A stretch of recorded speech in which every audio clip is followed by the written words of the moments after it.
Hello students, today we are going to start a new topic related to genetic engineering, that is the gene therapy. At first we have to understand what is the mean of the gene therapy. What is the mean of gene therapy? This name is formed by the two letters, the gene and the therapy, and we all know that what is the mean of the gene. Gene is a particular segment of the DNA which control a specific trait. हम कहते हैं DNA का वो विशिष्ट खंड जो किसी न किसी एक लक्षण का निर्धारण करता है उसे हम जीन कहते हैं। डीएनए का वो एक छोटे से छोटा खंड या segment which can control a specific character of the trait that is called as the gene. ये हम सभी ने पढ़ा हुआ है जीन क्या होता है। और यहाँ पे इसके साथ में नाम क्या है, थेरेपी। थेरेपी का मतलब होता है उपचार करना। पहले मैं टाइटल लिखता हूँ फिर हम उसके शब्दों को समझते हैं। बहुत ही आसान टॉपिक है और आप इजीली समझ पाएंगे। The topic is today the topic is gene therapy. यहाँ पे अपने टाइटल लिख देते हैं जीन थेरेपी। Gene therapy. तो थेरेपी जो वर्ड है, थेरेपी वर्ड को सरल भाषा में कहें तो उसको कहता है उपचार करना या ट्रीटमेंट करना। उपचार करना या ट्रीटमेंट करने को हम बोलते हैं थेरेपी। जैसे एग्जांपल देखिए, कुछ शब्दों को समझिएगा पहले। फिजियोथेरेपी, फिजियोथेरेपी यानी कि फिजिकल एक्सरसाइज से जो थेरेपी की जाती है उसे बोलते हैं फिजियोथेरेपी। फिजिकल एक्सरसाइज से जो थेरेपी की जाती है, आपने देखा क्रिकेट के मैच में, क्रिकेट के ग्राउंड में बहुत सारे जब खिलाड़ी खेलते हैं और कई बार उसके पैरों में मोच आ जाती है, क्रैम्प आ जाता है, तो एक डॉक्टर आता है ग्राउंड में दौड़ करके और उसके बाद में उस खिलाड़ी को थोड़ी एक्सरसाइज कराता है और उसके बाद वो खिलाड़ी दौड़ने लग जाता है। ये जो थेरेपी है वो एक्सरसाइज के थ्रू है, फिजिकल एक्सरसाइज के थ्रू है। तो फिजिकल एक्सरसाइज से जो थेरेपी होती है उसको हम बोलते हैं फिजियोथेरेपी। सिमिलरली द कीमोथेरेपी, आपने कैंसर के रोग के बारे में देखा है कि केमिकल से ट्रीटमेंट करते हैं। Chemotherapy, chemotherapy therapy by the chemicals है, by using the chemical, that is called as the chemotherapy. Similarly, here the word is gene therapy. Gene therapy. What is the means of gene therapy? Gene therapy means just similar to the chemotherapy. The therapy जो कि chemical से होती है, physiotherapy जो therapy जो कि physical exercise से होती है, द जीन थेरेपी वो थेरेपी जो कि जीन से होती है, जीन के रिप्लेसमेंट से होती है। समझे बात को? जीन के रिप्लेसमेंट से जो थेरेपी हो रही है उसे जीन थेरेपी कहते हैं। तो फिर जीन थेरेपी क्या काम आएगी? हम जानते हैं कि हमारे अंदर एक विशिष्ट प्रकार के, जैसे जितनी प्रकार की बीमारियां होती है दो प्रकार की होती है। एक होती है वो बीमारियां जो एक पीढ़ी से दूसरी पीढ़ी में नहीं जाती है, the one kind of the disease or the ailment which is unable to transfer from one generation to the another, that kind of disease is called as non-inherited disease. वो बीमारियां जो एक पीढ़ी से दूसरी पीढ़ी में नहीं जाती हैं उसे हम अवंशानुगत बीमारियां कहते हैं। और वो एक पीढ़ी से दूसरी पीढ़ी में बीमारियां क्यों नहीं जाती है? क्योंकि उनका कंट्रोल जीन के द्वारा नहीं है, जीन्स की वजह से वो बीमारियां नहीं हुई है, इसलिए एक जनरेशन से दूसरे जनरेशन में that can not be transmitted. दूसरी टाइप की वो डिजीज होती है जो डिजीज का कारण ही जीन्स है। समझिएगा, जब बीमारी का कारण ही जीन हो तो उसे हम जेनेटिकल डिजीज बोलते हैं। बीमारी का कारण जीन होता है तो उसे हम जेनेटिकल डिजीज कहते हैं। And genetical disease is transmitted from one generation to another by the mean of the sperm and ovum. अगर किसी मेल में, नर में कोई बीमारी है, आनुवंशिक बीमारी, तो स्पर्म के थ्रू वो नेक्स्ट पीढ़ी में चली जाती है। अगर फीमेल में कोई बीमारी है तो अंडे के थ्रू, ओवम के थ्रू वो नेक्स्ट जनरेशन में चली जाती है। तो हम ये कह सकते हैं कि वो सभी प्रकार की डिजीज जो one generation to another generation में जाती है उसे हम वंशानुगत बीमारियां कहते हैं, इनहेरिटेड डिजीज कहलाती है। The disease which is transmitted from one generation to another by the mean of the genes, such kind of disease is called as inherited disease. आपने कुछ नाम सुने हुए? हीमोफीलिया एक बीमारी होती है जिसमें थोड़ा सा कट लग जाए तो ब्लड की क्लॉटिंग नहीं बनने से रक्त लगातार बहता रहता है, continuously bleeding is taking place in the haemophilia condition. Similarly आपने नाम सुना हुआ है कलर ब्लाइंडनेस, वर्णांधता, हिंदी में कहता वर्णांधता। A patient is unable to discriminate between the green and the red color. तो वर्णांधता कहते हैं, उसको दिखाई देता है लेकिन वर्ण कलर के प्रति ब्लाइंडनेस है। इस तरीके से कोई बीमारी आ जाए तो हम उसका ट्रीटमेंट कैसे करेंगे? एक और बीमारी का नाम बताता हूं, उसे कहते हैं एल्बिनिज्म। कुछ लोग आपने देखे में, कुछ ऐसे लोग जो बिल्कुल व्हाइट कलर के होते हैं, बाल व्हाइट है, स्किन का कलर व्हाइट है, ऐसी बीमारी को एल्बिनिज्म कहते हैं। और वो एल्बिनिज्म जो रोग है एक एंजाइम की कमी की वजह से होता है। और वो एंजाइम कौन बनाता है? एक जीन, यानी कि जीन में डिफेक्ट था, उससे वो एंजाइम नहीं बना। और जब वो एंजाइम नहीं बना तो स्किन में मेलेनिन पिगमेंट नहीं बने, जो स्किन के कलर के लिए रेस्पॉन्सिबल पिगमेंट्स होते हैं, मेलेनिन है। और वो जो पेशेंट है व्हाइट कलर का रह गया, एल्बिनो कहते हैं ऐसो को। यानी कि वो सभी प्रकार की बीमारियां जो आनुवंशिक होती है और जन्मजात होती है तथा एक जनरेशन से दूसरे जनरेशन में जाती है, उनका ट्रीटमेंट जिस थेरेपी से करते हैं उसे हम बोलते हैं जीन थेरेपी। मेरे ख्याल से आप चीजों को समझ पाएंगे इन एग्जाम्पल से। एक नाम सुना हुआ आपने, इनबॉर्न एरर ऑफ मेटाबॉलिज्म, एक बीमारी का प्रकार। इनबॉर्न, शब्दों को समझें, छोटे छोटे क्वेश्चंस बनेंगे ऑब्जेक्टिव। इनबॉर्न जन्मजात, बॉर्न का मतलब होता है जन्म लेना, इनबॉर्न जन्मजात। एरर, एरर का मतलब होता है कमियां। इनबॉर्न एरर ऑफ मेटाबॉलिज्म, हमारे शरीर में जो जैव रासायनिक क्रियाएं चलती है उसे मेटाबॉलिज्म बोलते हैं। All the biochemical reaction taking place in our body, that is called as the metabolism. If the metabolism is defective due to the error, due to the error in the genetics, such kind of the disease is called as inborn error of metabolism. तो जन्मजात त्रुटियां हुई, haemophilia होगी, colour blindness होगा, एल्केप्टोन्यूरिया, बहुत सारी ऐसी बीमारी है, फिनाइलकीटोन्यूरिया, जो बच्चों में जन्मजात होती है and transmitted from one generation to another. Such kind of disease can be cured by the gene therapy. अब जब आप सोचें, जब प्रॉब्लम किसकी वजह से क्रिएट हो रही है, चीजों को समझने की आवश्यकता है। आप समझेंगे तो बिल्कुल क्लियर हो जाएगा। हमने कहा कि ये सारी बीमारियां किसकी वजह से हो रही है? These all diseases, the main reason of this all diseases is the genes.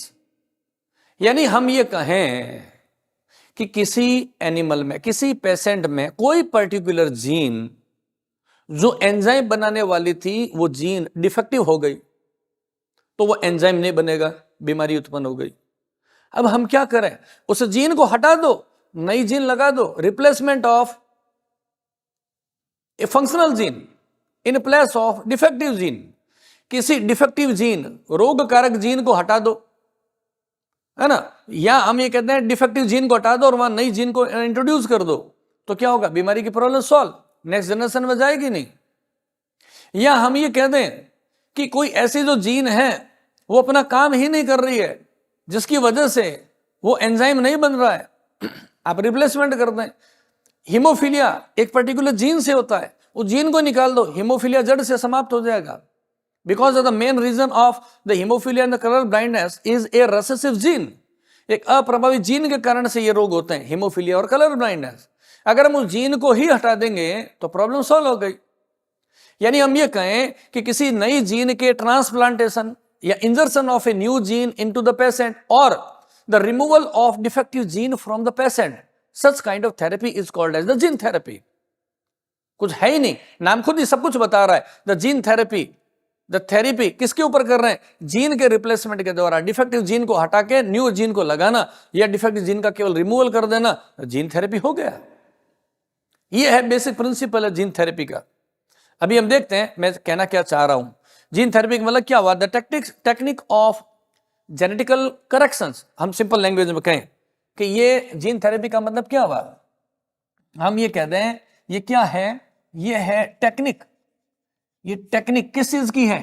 Technique of genetical corrections.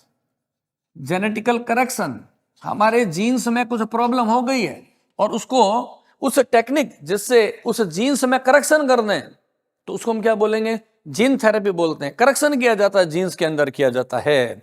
हम कह सकते हैं जेनेटिकल डिजीज, पहले हम कहते थे इसका उपचार नहीं हो सकता, अब हम कह सकते हैं उपचार हो सकता है। Genetical disease can be cured, such disease, genetical disease, genetical disease can be cured,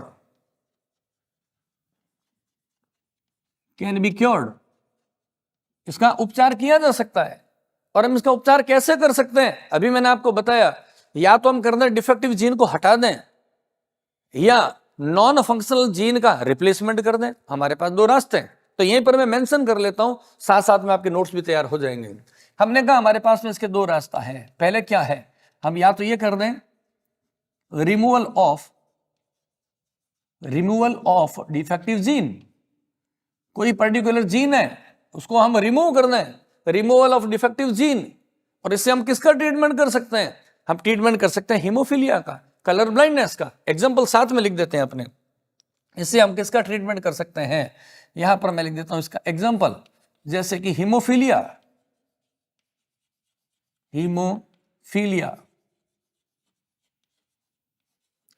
और हम बात कर रहे हैं कलर ब्लाइंडनेस। ये जो डिजीज होती है वो एक पर्टिकुलर जीन के कारण से होती है, वो जीन ही हटा देंगे तो बीमारी हट जाएगी। Removal of the defective gene, removal of हम कहते हैं the removal of that gene which is responsible for that particular disease. और हम क्या कर सकते हैं, सेकंड हमारे पास में रास्ता रहता है रिप्लेसमेंट कर देना, रिप्लेसमेंट कह दें, या हम कहते हैं इंजर्सन कह दो। इंजर्सन, अगर कोई जीन है ही नहीं तो उसको इंजर्ट कर दो, खराब है तो रिप्लेसमेंट कर दो। इंजर्सन ऑफ जीन, ठीक है ना। तो हमने क्या कहा, अगर कोई जीन नहीं है तो इंजर्ट कर दो, और डिफेक्टिव है तो उसको रिप्लेस कर दो, तो भी इस डिजीज का आप हटा सकते हैं, डिजीज को क्योर कर सकते हैं। इसके लिए मैं एग्जांपल लिख देता हूं यहां पे दो डिजीज के बारे में। एक डिजीज होती है उसे बोलते हैं ADA, एडिनोसिन डीएमिनेज, इसकी डिटेल आएगी अलग से वीडियो और है। और उसके अलावा हम कहते हैं सिस्टिक फाइब्रोसिस, सिस्टिक फाइब्रोसिस। ये दोनों जो डिजीज होती है वो डिफेक्टिव जीन की वजह से होती है ना। डिफेक्टिव जीन है, और डिफेक्टिव जीन की वजह से एंजाइम से नहीं बन पाता है। डिटेलिंग क्या है, इन दोनों की अलग अलग वीडियो आएगी। एडीए कैसे होता है, इसका उपचार कैसे होता है, और सिस्टिक फाइब्रोसिस का उपचार कैसे होता है, ट्रीटमेंट कैसे होता है, इनकी दोनों की अलग अलग वीडियो जाएगी, उसमें हम डिटेल के बारे में बात करेंगे। यहां पर तो मैं ये बताना चाह रहा हूं, there are two ways to cure a genetical disease. The first is the removal of the defective gene, the gene which is responsible for that particular disease. If we remove that gene, in that condition, the hemophilia and color blindness like the disease are permanently cured.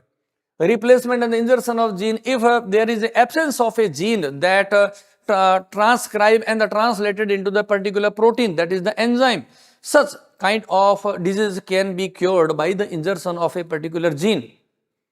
और या replacement कर दें, अगर defective gene है तो आप defective gene को हटा दें, फंक्शनल जीन को लगा दें, रिप्लेसमेंट हो जाएगा, तो हो जाएगा, सॉल्व हो जाएगी प्रॉब्लम।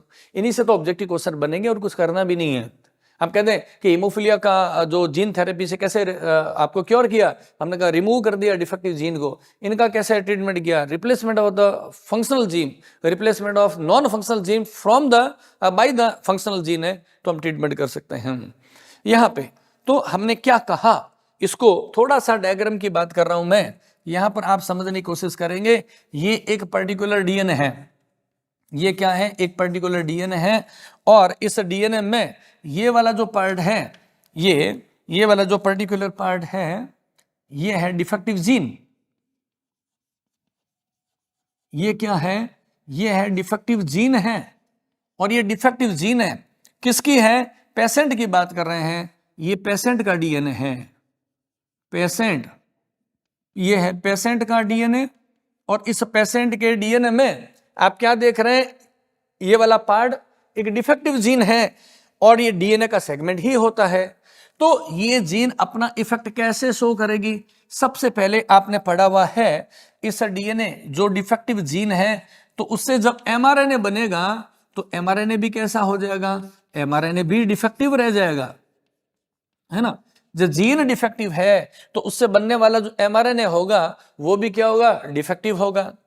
और जब एमआरएनए डिफेक्टिव होगा तो इससे जो प्रोटीन बनेगी, जब एमआरएनए ही डिफेक्टिव होगा तो यहां पे जो हम कहें प्रोटीन बन रही है, ये वाली प्रोटीन, ये प्रोटीन है, ये कैसी हो गई है, नॉन फंक्शनल है, नॉन फंक्शनल है, नॉन फंक्शनल, हम ये कह सकते हैं कि ये कोई क्या था, एक एंजाइम था, ये कोई एंजाइम था, अब वो कैसा रह गया, इनएक्टिव रह गया है, ये एंजाइम क्या है, इनएक्टिव हो गया।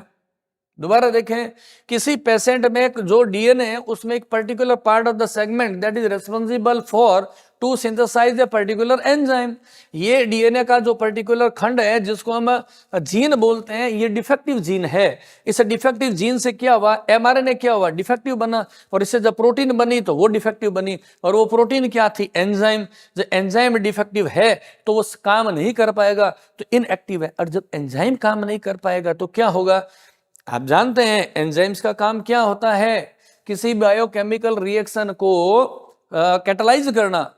एंजाइम्स होते हैं उत्प्रेरक का कार्य करते हैं, कैटालिस्ट की तरह काम करते हैं, उत्प्रेरक के समान काम करते हैं।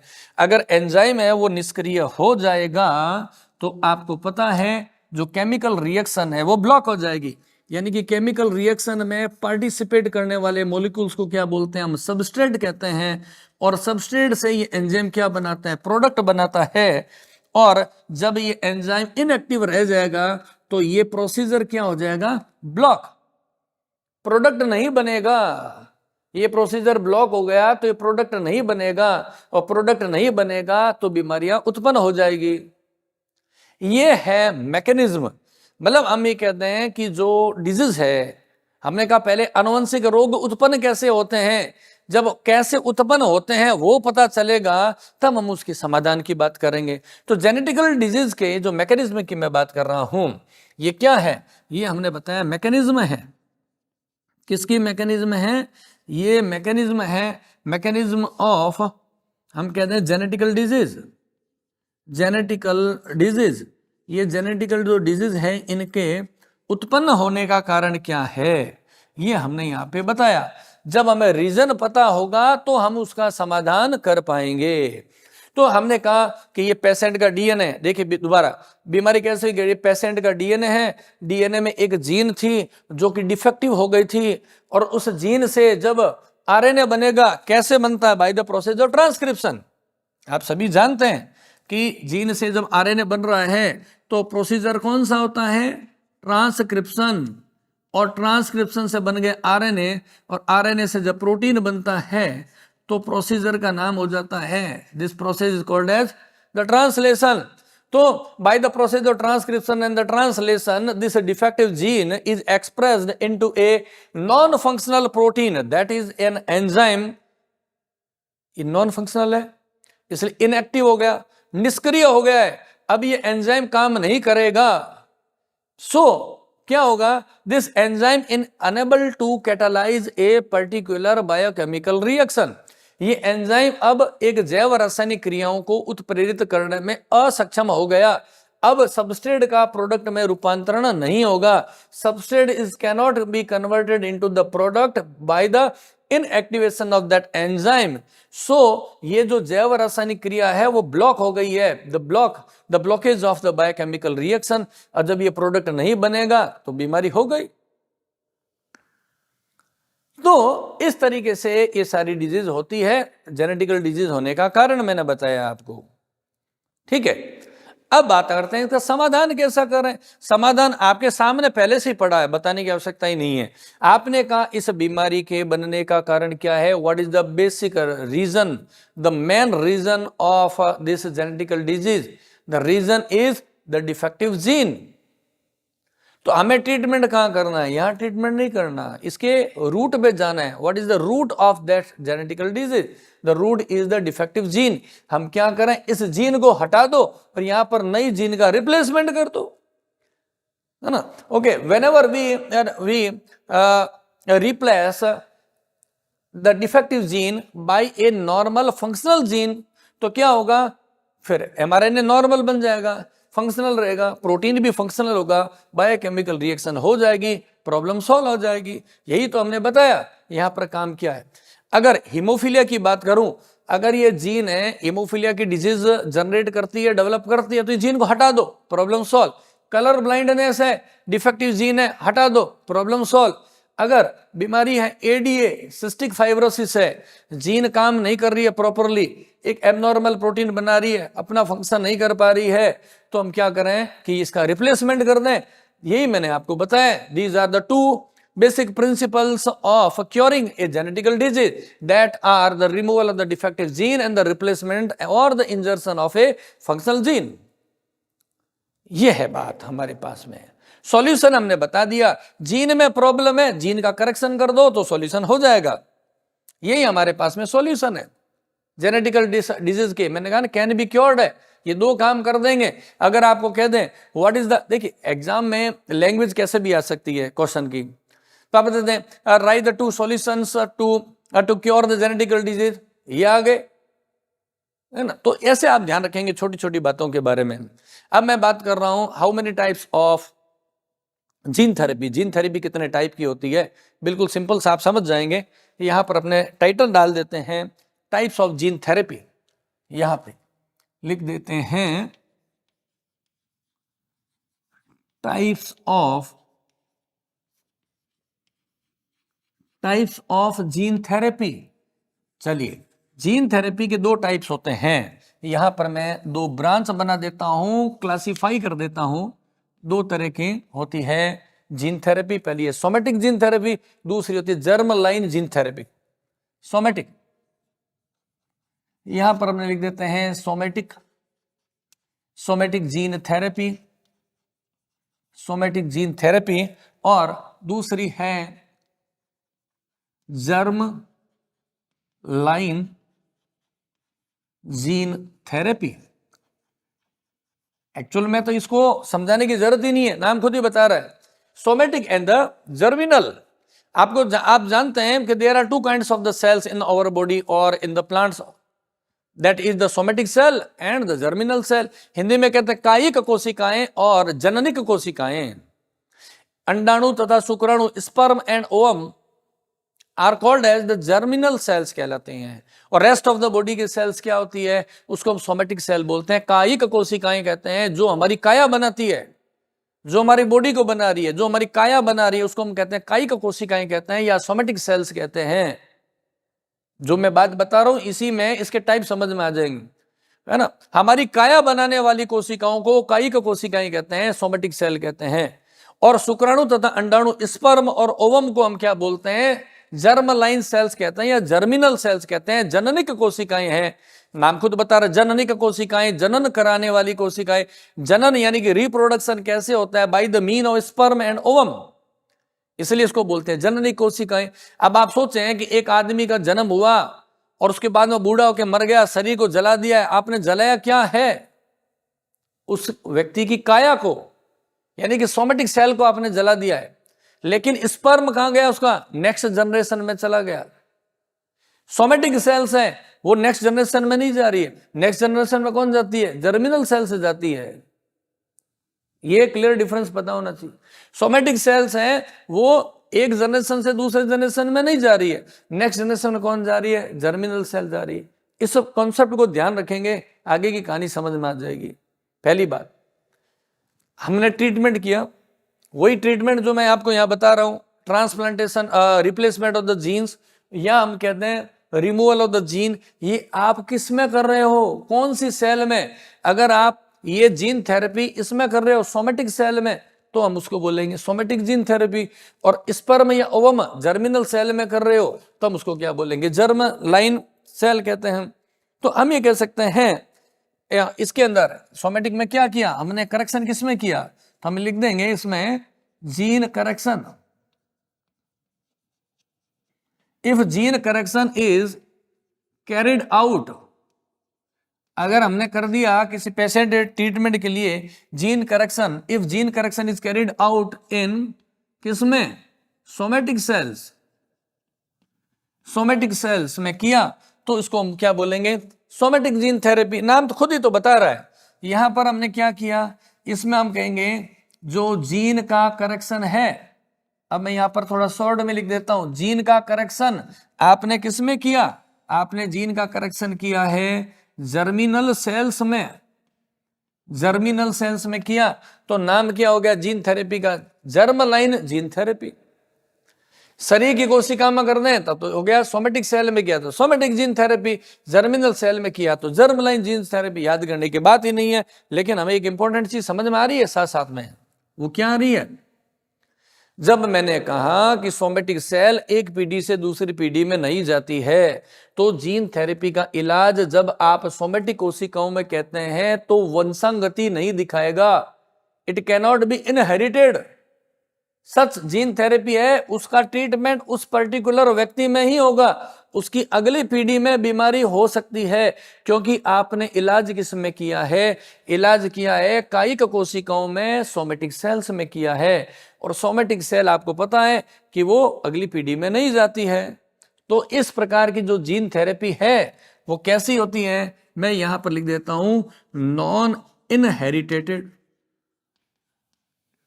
नॉन इनहेरिटेड, अवंशांगत होती है। अवंशांगत, वंशांगति नहीं दिखाती है, एक जनरेशन से दूसरी जनरेशन में नहीं जाती है। जीन थेरेपी आपने किस में की? स्पर्म और ओवम में। तो स्पर्म और ओवम तो नेक्स्ट जनरेशन में जाते हैं, तो ये वाला जो थेरेपी आप कर देंगे तो उससे नेक्स्ट जो जनरेशन आएगी, नेक्स्ट पीढ़ी, उसमें भी हो जाएगा। यानी कि ये वाले अगर जीन का करेक्शन किया आपने तो नेक्स्ट जनरेशन जाता है, तो हम कहेंगे हेरिटेटेड, इनहेरिटेड। ये वाला जो ट्रीटमेंट है इनका हम कहेंगे इनहेरिटेंस हुआ, इसका इनहेरिटेंस हुआ, वंशांगत हुआ, ये वंशांगत है। नेक्स्ट में जरा क्या एग्जाम्पल की बात करता हूं मैं, अगर तो यहां पे हमने कौन सी सोमेटिक सेल ली, कोई भी हो सकती है, जैसे एग्जाम्पल मैं बता रहा हूं केवल आपको, एक bone marrow.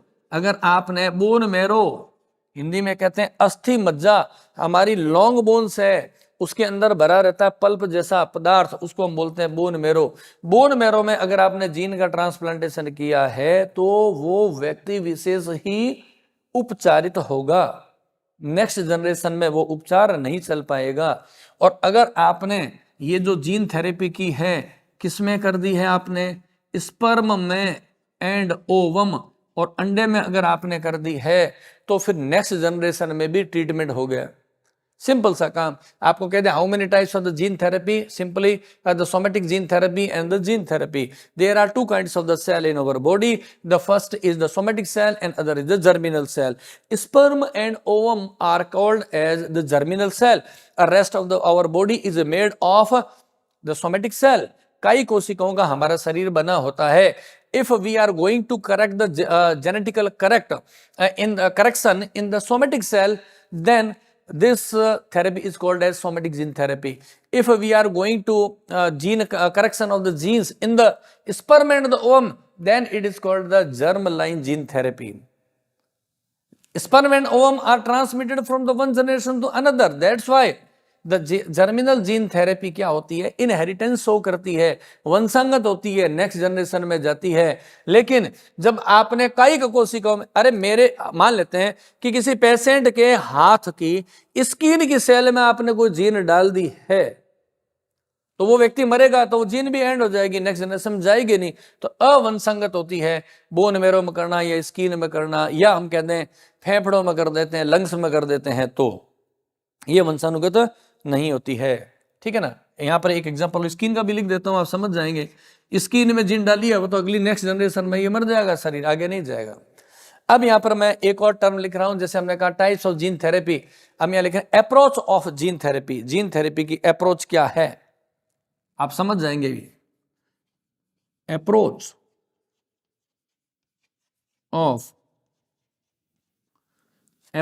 Of gene therapy, कहना क्या चाह रहे हैं अपने कि जीन थेरेपी को कर कैसे रहे हैं, किस तरीके से कर रहे हैं।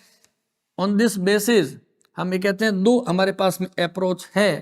पहला मैं लिख देता हूं यहां पे x Vivo gene therapy, x Vivo gene therapy, और यहां पे अपने सेकंड लिख देते हैं इन वीवो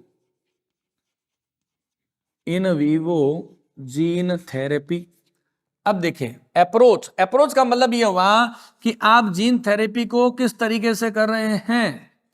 देखिए यहां मैंने बताया टाइप्स में जीन थेरेपी किस में कर रहे हैं। सोमेटिक सेल में कर रहे हैं या जर्मिनल सेल में कर रहे हैं। This is the types of the gene therapy, कि जीन का करेक्शन किस सेल्स में किया, which kind of the cell is treated और corrected, that is the somatic cell और द जर्म सेल। और here I am telling about the method of the gene therapy. अगर gene therapy किसी रोगी के शरीर में डायरेक्ट कर दें प्राकृतिक रूप से, तो नाम हो जाएगा इन वीवो, लेबोरेटरी में करेंगे एक्स वीवो। एक बार पहले समझ लो, हमने कहा एक पेशेंट है, उसकी सेल को बाहर निकाला, लेबोरेटरी में निकालेंगे।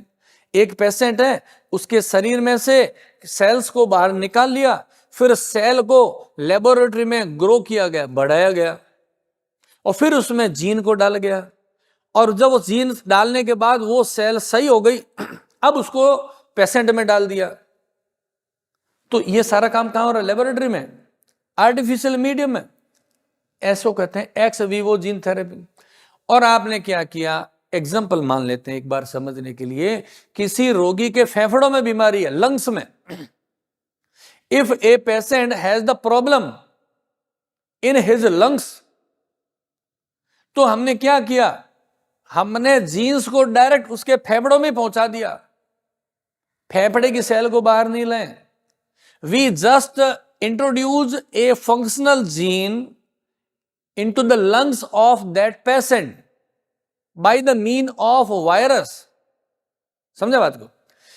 किसी पेशेंट के लंग्स में प्रॉब्लम है, defect due to the effect of defective gene, निष्क्रिय जीन के प्रभाव से फेफड़ों में कुछ प्रॉब्लम है, हम उस जीन को डायरेक्ट फेफड़े में पहुंचा दें।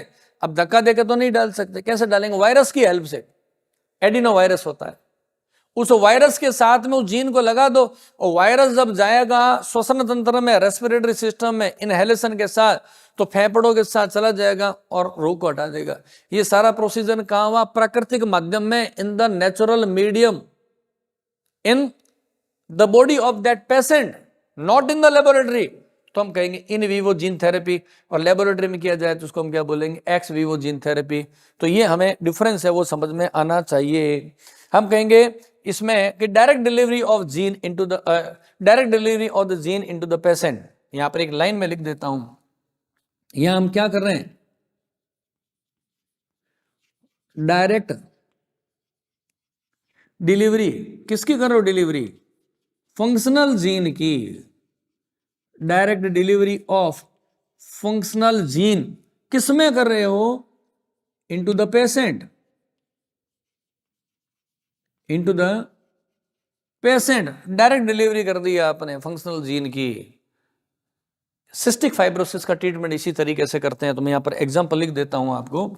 सिस्टिक फाइब्रोसिस का ट्रीटमेंट ऐसे कर सकते हैं, सिस्टिक फाइब्रोसिस, ठीक है ना, इसका ट्रीटमेंट ऐसे कर सकते हैं। और भी एग्जांपल हो सकते हैं, मैं यहां पर एक एग्जांपल बता रहा हूं। उसके बाद में एक्स वीवो, यहां पर हम क्या करेंगे? यहां पे इसमें आप क्या करेंगे? जीन की डिलीवरी करेंगे, लेकिन कहां करेंगे? देखें आप, जीन डिलीवरी, या कहते हैं gene delivered into cultured cell, into cultured cell, laboratory के अंदर। कहां कर रहे हैं हम? लैब में काम हो रहा है। ये काम सारा का सारा काम हो रहा है लेबोरेटरी में हो रहा है, आर्टिफिशियल मीडियम में हो रहा है। और ये जो टेक्निक हम किस रोग के इलाज में काम में ले रहे हैं? ADA, एडिनोसिन डी एमिनेज डिजीज है, उसके ट्रीटमेंट में हम एक्स वीवो जीन थेरेपी को फॉलोअप करते हैं। शॉर्ट क्वेश्चन में आ सकता है, cystic fibrosis can be cured by the in vivo gene therapy and the ADA is cured by the x Vivo gene therapy. और दोनों का ट्रीटमेंट हम कैसे कर रहे हैं? सोमेटिक जीन थेरेपी से। डिटेल में अलग से वीडियो आएगी, ADA की और सिस्टिक फाइब्रोसिस है, इसका ट्रीटमेंट कैसे करते हैं, हमने कंप्लीट पूरी एक वीडियो है, इसके अंदर आपको देंगे। तो यहाँ पे आपको एक बार समझ लीजिएगा, टॉपिक को समझेंगे तो नेक्स्ट वीडियो कनेक्टेड होगी। इसी वीडियो के आगे 2 पार्ट बना दूंगा ताकि एक लंबी न रहे। पहले में मैंने आपको बताया है जीन थेरेपी क्या होती है, उसकी मैकेनिज्म क्या होती है, और जीन थेरेपी कितने टाइप की होती है, और इसकी अप्रोच क्या है। अब चूंकि मैंने आपको बताया there are two kinds of approaches of the gene therapy, that is the ex vivo gene therapy and the in vivo gene therapy. And now in the next video I am going to explain the detail of the ADA disease and then about the cystic fibrosis. ये next video में आएगी तो आप उसको देखेंगे. Topic आपस में interconnected है. मैं पहले से ही एक बात बता चुका हूं, एक कोई भी आप टॉपिक शुरू करते हैं उसकी वीडियोस को आप सीक्वेंस में देखेंगे तो सारी वीडियो समझ में आ जाएगी. किसी एक पर्टिकुलर वीडियो को बीच में से पिक करेंगे तो आपको थोड़ा प्रॉब्लम आएगी. तो आप जब भी वीडियोस को देखें तो सीक्वेंस में देखें. इस टॉपिक से पहले की जो फर्स्ट वीडियो मैंने बनाई है ग्रीन रिवोल्यूशन की, उसके बाद सेकंड वीडियो बनाई है जेनेटिकल मॉडिफाइड ऑर्गेनिज्म जीएमओ की, और ये है तीसरी है जीन थेरेपी की. और नेक्स्ट वीडियो मैंने बताया अभी आपको आने वाली है एडीए डिजीज का क्योर कैसे करते हैं, मतलब ex vivo gene therapy and then आएगा इन विवो जीन थेरेपी. आपस में all the topics and the videos are interconnected. So if you want to learn about this all the application of the biotechnology, in that condition you have to watch the all videos into the sequential manner. अगर आप sequence में देखेंगे तो आपको ये समझ में आएगा.